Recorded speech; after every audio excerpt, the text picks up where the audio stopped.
আসসালামু আলাইকুম। আমি ডাক্তার হোসাইন আহমেদ ইব্রাহিম, শিশু বিশেষজ্ঞ হিসেবে কাজ করছি কনসেপ্ট প্লাস। আজকে আমরা কথা বলবো শিশুদের ডায়রিয়া নিয়ে। শীতের যে হিমেল আবহাওয়া সেটা শেষ হয়েছে।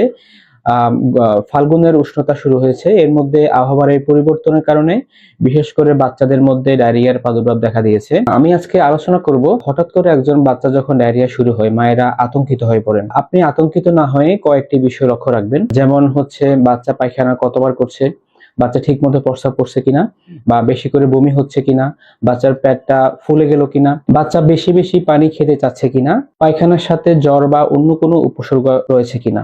আপনি এই বিষয়গুলো লক্ষ্য রাখবেন। বাচ্চার হঠাৎ করে যখন পায়খানা শুরু হয় তখন আপনি বুকের দুধের পাশাপাশি ওটস স্যালাইনের পানি খাওয়াবেন, বাতের মাড় খাওয়াতে পারবেন, ডাবের পানি খাওয়াতে পারবেন। তবে মিষ্টি জাতীয় কোনো ধরনের খাবার না খাওয়ানোই ভালো। আপনি যখন দেখবেন যে আপনার বাচ্চা বেশি দুর্বল হয়ে গিয়েছে, প্রস্রাব একদমই কমে গিয়েছে, বা বাচ্চা মুখে কোনো কিছু নিতে পারছে না, বা বাচ্চা বারবার শুধু বমি করছে, বা বাচ্চার পেটটা অনেক বেশি ফুলে গিয়েছে, তখন আপনাকে নিকটস্থ হাসপাতালে যোগাযোগ করতে হবে, বা আপনি একজন শিশু বিশেষজ্ঞ ডাক্তারের পরামর্শ নেবেন। ধন্যবাদ।